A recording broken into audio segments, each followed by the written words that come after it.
그동안에 우리가 금요 기도회를 다시 시작하면서 부흥에 대해서 계속 생각하고, 하나님께서 부흥의 시대에 어떤 사람들을 부르셨으며 어떻게 사용하셨고, 부흥의 결과 성도들과 교회와 또 시대가 어떻게 변화되었는지 하는 일들에 대해서 함께 생각을 했습니다. 그리고 우리 시대에 우리에게 이와 같은 부흥의 은혜를 간구하면서 어떻게 기도해야 할 것인가 하는 문제로 그동안에 부흥을 위하여 기도하라 하는 제목으로 말씀을 생각했습니다. 부흥이란 무엇인가? 이런저런 설명들이 참 많습니다. 부흥의 때 일어났던 현상들에 대해서 말하는 경우도 있고, 또 교회가 잠들어 있다가 깨어나는 것으로, 혹은 이제 죽은 것과 같은 상태에 있던 영혼들이 다시 살아나는 것으로 묘사하기도 합니다. 혹은 하나님께서 교회에 어떻게 임하시는가 하는 문제로 설명하기도 하고 다양합니다. 근데 이제 부흥이란 말 자체는 이제 생명과 연관이 되어 있습니다. 다시 살아난다는 의미를 가지고 있는 것이죠. 생명의 회복, 이것이 부흥입니다. 혹은 교회가 생명력을 상실하고 쇠퇴했을 때, 그때 이 쇠퇴했던 교회를 다시 회복시키는 것을 부흥이라고 이야기하기도 한 겁니다. 과거의 교회 역사를 보면은 모든 것이 다 잘 된 것처럼 보였는데, 그러나 그것은 겉모양일 뿐이고 속으로는 영적 생명이 다 죽어갔던 이런 때에 하나님께서 다시 살리시는 부흥의 은혜를 베푸셨던 것을 볼 수가 있습니다. 그래서 오늘 우리는 부흥을 간절히 소망하는 것입니다. 우리 시대를 전망하면서 이 시대를 결코 낙관하지 않고, 정말 이 시대는 우리로 하여금 낙심하고 실망하게 만드는 요인들을 가지고 있는데, 이제 이것을 생각하다 보니까 어느덧 우리들의 마음도 어두워지고 암울해지고 또 낙심하고 실망하는 이런 자리에 떨어질 수밖에 없었다라 하는 것입니다. 모르겠습니다. 여러분들은 그런 이야기를 들을 때에 오히려 소망이 넘쳤는지 모르지만, 저 같은 경우는 참 많이 낙심했어요. 시대를 전망하면서 이 시대 앞에 서 있는 저의 모습을 생각할 때 너무나 작고 보잘것없고 연약하기 짝이 없었다 하는 것이죠. 젊은 시절에는 젊은 패기가 있었다지만, 이제는 이제 그런 젊을 때에 그런 젊음의 패기도 말할 수 없는 상황이 되었을 때, 이때 나는 이 시대의 모습을 전망하면서 무기력한 가운데 낙심하여 그저 세월만 지나가기를 기다리다가 내 인생이 끝나는 것인가, 그런 생각들도 했던 것입니다. 도무지 길이 보이지 않습니다. 우리 교회를 보면은 교회 상황도 참 힘들고 어렵죠.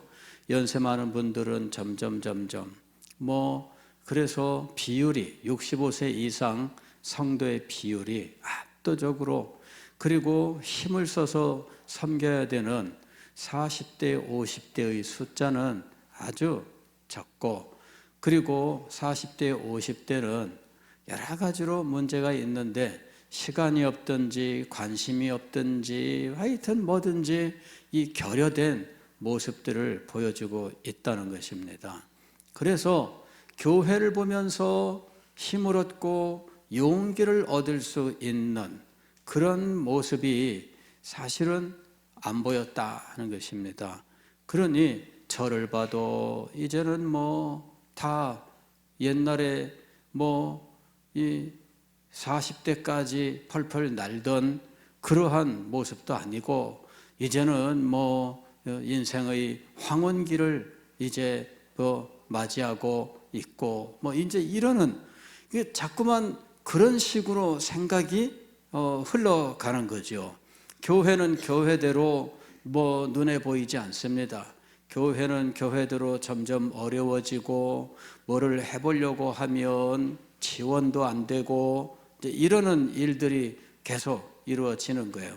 하려고 하면 이것을 할 수 없게 만드는 일들이 생기거나 할 수 없게 만드는 반대가 있거나 하여튼 그리 되면 그때마다 좌절하고 그때마다 나는 정말 많은 기도와 그리고 정말 기쁨으로 계획을 할 일들을 그냥 무산시켜버리는 이런 일들이 발생하게 되면 하고 싶은 생각도 없어지는 거예요.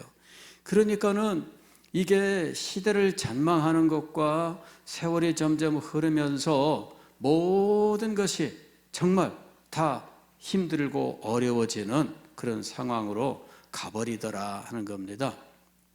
어느 날 그거를 발견했어요.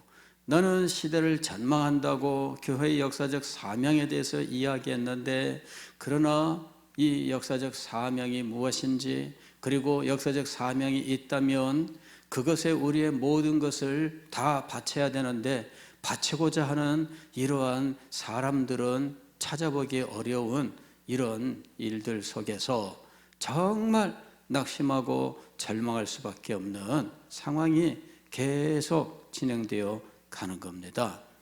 여러분, 그게 얼마나 힘들고 어려운지 몰라요. 정말 힘들고 어려운 거예요. 남들 앞에는 그런 모습을 안 보이려고 하지만 그러나 홀로 있을 때에는 낙심한 가운데 있을 수밖에 없는 그런 것들이 저의 모습이었던 겁니다. 그래서 제가 그것을 어느 날 발견하고 내가 시대를 전망한 일이 오히려 나를 낙심하고 절망하게 만들었다. 시대를 전망하고 하는 그리고 그것을 판단하고 했던 것들은 그것은 틀린 말은 아니겠지요. 그러나 거기에 매몰되어서 헤어나오지 못하는 이와 같은 모습을 발견하게 된 겁니다. 그 속에 들어가면은 가지가지 이 붙잡고 늘어지는 문제들이 계속 나타나요. 그리고 그 속에서 자기 연민 이런 것들이 자기를 붙드는 거예요. 그러면서 너는 참 보잘것없고 너는 왜 하려고 하면은 일이 제대로 안 되냐, 왜 떨쳐 일어나려고 하면은 그냥 바로 득달같이 달려들어서 그 의지를 꺾어놓는 일들이 발생하냐. 여러분, 이게 정말 힘들고 어려운 거예요. 목회자의 의지를 꺾으려고 하면은 여러분 무슨 소망이 있어요? 지금 뭘 하려고 하는데 의지를 꺾어놓으면은 하려고 하겠습니까? 그러니 더 힘들고 어려워지는 거예요. 좀 무모해 보여도 해봅시다. 그래야 일이 되는 거 아닙니까? 근데 이게 참 자기 연면에 빠지면 다 이런 원망, 불평 이런 쪽으로 흘러가게 되는 겁니다. 그때 주님께서 시대를 보고 너를 보고 그리고 서대신 교회를 보면 안 돼. 그걸 깨우쳐 준 거예요. 저도 제가 생각한 대로 맞아요. 이제는 저도 40대가 아닙니다. 그때는 그냥 젊은 기운으로 버텨도 버텼어요. 그런데 이제는 아닙니다. 점점점 이제는 조급함도 버렸어요. 50대 중반에는 조급했습니다. 그때는 내가 나이 더 먹기 전에 뭔가를 이루어야 될 텐데 그런 마음이 있었어요. 그런데 50대 중반 넘어가니까 조급함도 사라져요. 이젠 조급해봤자 소용없다. 50대 중반까지는 빨리 뭔가를 해야 되는데 이렇게 거추장스럽게 자꾸 붙들고 늘어지는 일만 있을까, 아마 그런 것들이 있었어요. 그런데 넘어서니까 이제는 내가 조급할 것도 없고 아무것도 없네, 그런 생각 드는 거예요.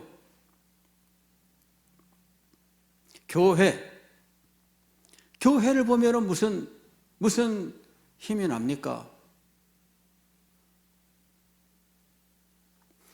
우리 교회를 제가 폄훼하는 것이 아니에요. 우리 교회를 폄훼하는 것이 아니고, 하나님의 일을 뭔가 막 크게 구상하고 해보려고 할 때 그때에 여러 가지로 제한되는 요소들이 있다는 이야기를 하는 거예요. 그럴 때 이런 것들이 정말 어떤 낙심하게 하고 또 포기하게 하고 이런 쪽으로 작용할 수 있다, 그걸 이야기하는 거예요. 그런데 주님께서 깨닫게 하신 겁니다. 서대신교회가 지금보다 100배가 더 커진다고 해서 시대를 새롭게 하는 일을 감당할 수 있을까? 그겁니다. 서대신교회가 지금보다 100배로 큰 교회가 된다고 해서 그러면 이 교회가 이 세상을 뒤집어 엎을 수 있을까? 안 그렇습니다, 여러분. 아니, 우리나라에 무슨 예전에 세계에서 제일 큰 교회라고 하는 교회도 있었잖아요. 지금은 뭐 어느 정도로 돼 나가는지는 전혀 제가 모릅니다만은, 그러나 세계에서 제일 큰 순복음교회도 있었고, 세계에서 제일 큰 장로교회도 있었고, 우리나라가 그런 교회, 세계에서 제일 큰 감리교회도 있었고, 그럼 우리나라가 바뀌어졌습니까? 시대가 변했습니까? 안 그래요. 결국 시대를 바꾸는 것은 교회가 커져서 감당하는 것이 아니에요. 하나님께서 그걸 깨닫게 하신 거예요. 저를 보면서 나는 안 돼, 교회를 보면서 우리 교회는 안 돼, 이 시대를 볼 때마다 갑자기 그런 식으로 막 이 생각이 드는데, 그게 낙심의 원인이 되고 불평의 원인이 되고 원망의 원인이 되더라 하는 것입니다. 그런데 주님께서 깨닫게 하신 것은, 네가 20대면은 세상을 바꿀 수 있을까? 네가 30대가 되면은 세상을 변화시킬 수 있을까? 아닙니다. 내 나이가 세상을 변화시킬 수 있는 능력이 아닙니다. 교회가 지금보다 10배가 되고 100배가 되고 1000배가 되면 세상을 바꿀까? 그렇지 않습니다. 어느 날 그걸 깨닫게 하시는 거예요. 문제는 너도 아니고 교회도 아니다. 세상을 변화시키는 능력은 오직 누구에게 있는 것입니까? 하나님에게 있는 거예요. 그러면서 하나님께서 역사하시면 드디어 하나님을 바라보게 하신 거예요. 하나님께 소망을 두게 하신 겁니다. 하나님께 기도하게 하시는 거예요. 하나님에게 달려있는 겁니다. 우리의 영혼을 살리고 우리 가정을 새롭게 하고 우리 교회를 능력 있게 세우며 이 시대의 모든 것들을 변화시키는 일은 오직 하나님에게 달려있다는 이야기입니다. 부흥의 역사는 바로 그것을 우리들에게 보여주고 있는 겁니다. 그 시대에 새파랗게 젊었기 때문에 누가 그 일을 해낸 것도 아니고, 그 시대에 무슨 어떤 교회가 100만 명 모이는 교회를 이루어서 시대를 바꿔놓은 것도 아닙니다. 하나님께서 하신 거예요.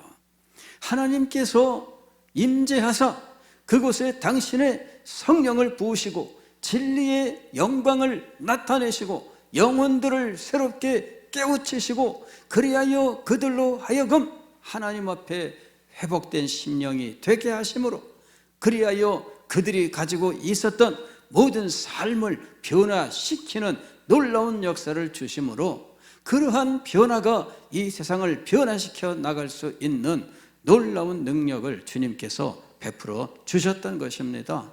그래서 다시 일어난 거예요. 아, 그래, 내가 잘못 생각했구나. 세상의 역사를 보고 풍조를 보고 이것을 분별하는 일을 하다가 그만 하나님을 바라보는 일을 놓쳐버리고 말았던 겁니다. 이게 모두 저의 잘못이었습니다.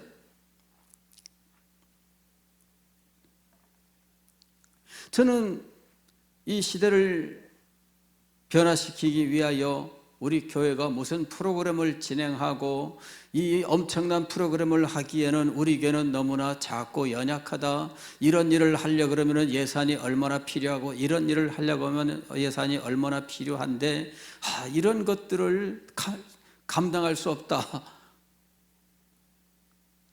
근데 그게 아니었어요. 하나님께서 원하시면 이 모든 것들은 하나님께서 그냥 채우시는 거예요. 그래서 내가 뭔가를 가지고 있어야만 된다고 생각했던 그것이 잘못이었다 하는 것을 깨닫게 된 겁니다. 원래 저는 성향이 그런 사람입니다. 뭔가를 해도 제 수중에 있는 그 한도 내에서만 생각하는 사람입니다. 그냥 그만큼만 생각하고 그냥 아니면은 거기서 그냥 그치고 더 모험을 하는 사람이 아니라 내가 가진 한도 내에서 그냥 그대로 가지고 있다가 정말 주님 오실 때에 한 달란트 땅에 묻어둔 거 파다가 주인한테 내드리면서 맡겼던 거 여기 있습니다. 제가 그런 사람이에요. 근데 능력의 지극히 큰 것이 누구에게 있을까요? 하나님에게 있습니다. 이는 힘으로도 되지 아니하며 능으로도 되지 아니하며. 힘과 능이라고 하는 것은 인간의 지혜, 인간의 능력, 그 다음에 인간들이 많이 모였을 때 이 무리의 힘, 그걸 말하는 거예요. 인간은 혼자는 힘을 못 내고 맨 이렇게 기죽어 있다가 여러 사람이 나타나서 으쌰으쌰 그러면 갑자기 힘을 내고 달려들고 그러는 특성들을 가지고 있습니다. 그런데 우리가 하나님의 일도 그렇게 할까 하는 것입니다. 그렇지 않다 하는 것입니다. 그것이 부흥을 새롭게 생각하고 기도하고 소망하게 된 이유입니다. 하나님께서 역사하시면 된다 하는 것입니다. 하나님께서 임재하시고 하나님께서 우리에게 당신의 영광을 나타내시면 우리에게 진리의 은혜를 깨닫게 하시면 진리로 우리를 새롭게 하시고 우리 교회를 다시 세우신다면 가능하다라고 하는 것입니다. 하나님께서 우리에게 이 시대를 보게 하셨다면 이 시대를 새롭게 하시는 하나님의 그 능력도 분명히 깨닫게 하시는 것입니다. 그래서 부흥을 생각하고 부흥을 위해서 기도한 지 벌써 오래된 겁니다. 오늘 우리가 읽은 성경 말씀도 바로 그것을 우리에게 가르쳐주고 있습니다. 하나님께서 이 이스라엘 백성들, 멸망한 이스라엘 백성들에 대하여 어떤 계획을 가지고 있는가? 마치 죽은 것과 같은 이스라엘 백성들을 향하여 어떤 계획을 가지고 계신가? 15절에 이렇게 말씀합니다. 지극히 존귀하며 영원히 고하시며 거룩하다 이름하는 이가 이와 같이 말씀하시되 내가 높고 거룩한 곳에 있으며 내가 높고 거룩한 곳에 있으며 이 하나님을 먼저 바라보는 게 중요합니다. 하나님의 영광을 바라보는 것이 중요합니다. 하나님의 영광을 깨닫는 것이 정말 중요합니다. 하나님의 능력을 깨닫는 것이 정말 중요합니다. 금년에 영광스러운 예배를 드리는 교회 표를 정한 이유도 거기에 있습니다. 하나님의 영광을 바라보며 하나님을 예배하는 것으로부터 시작된다. 하나님이 높고 거룩한 곳에 계신다라는 말은 하나님의 초월적인 영광을 말하고 있는 것입니다. 하나님의 영광을 발견해야 돼요. 하나님의 초월성을 발견해야 됩니다. 그래야 우리가 힘을 얻을 수 있는 겁니다. 하나님을 제대로 알지 못하는 사람이 어디에서 힘을 얻을 수 있겠습니까?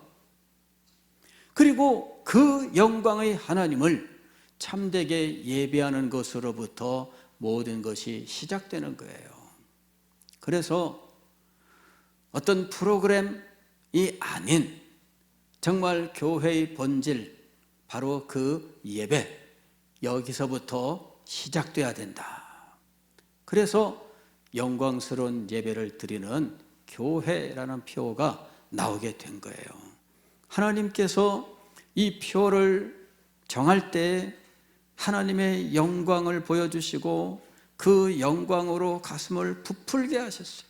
계속해서 그 영광으로 부풀게 하셨어요.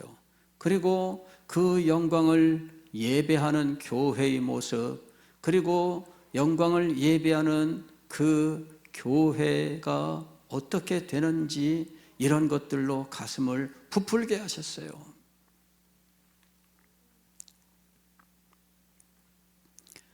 그랬더니 낙심이 웬 말이며 실망이 웬 말이며, 이건 아무것도 아닙니다. 하나님의 영광으로 가슴이 부풀어 오르니까 그 영광 앞에서 하나님을 예배하는 우리 교회의 모습, 그리고 이 영광스러운 예배를 드리는 이 교회에 정말 예배를 원하는 사람들이 찾아오는 이런 모습이 그려지는 거예요. 예배를 드리기를 원하는 사람들이 세상에 많아요. 알고 보니까 예배를 드리지 못해서 방황하는 영혼들이 세상에 그렇게 많아요. 그래서 우리 교회가 영광스러운 예배를 드리는 교회가 된다면 예배를 원하는 사람들이 올 것이다. 아니, 보내주실 것이다. 그것이 이 표를 정할 때 가슴이 부풀어 오르면서 눈에 보였던 것들이에요.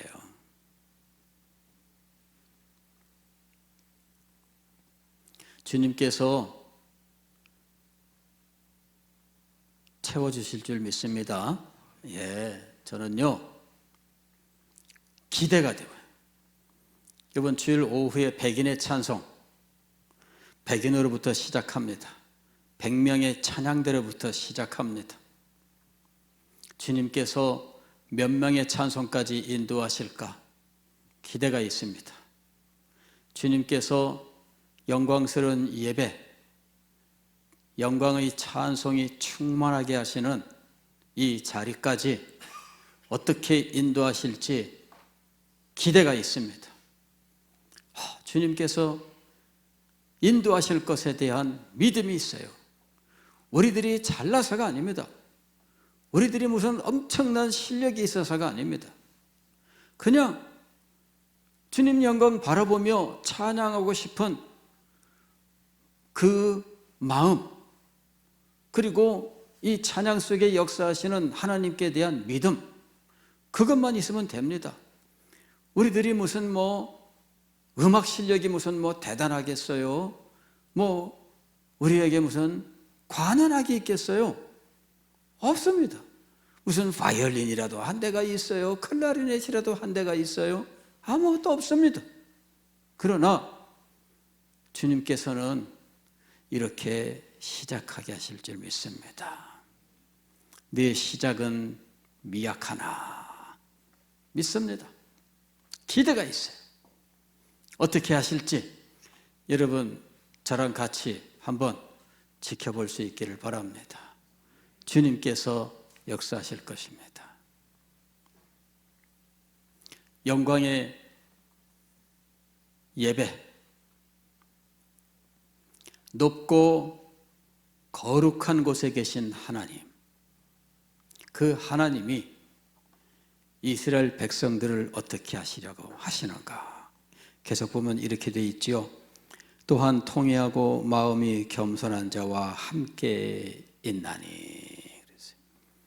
그렇게 높고 거룩한 곳에 계신 분이 지금 누구와 함께 하신다고 말씀하고 계십니까?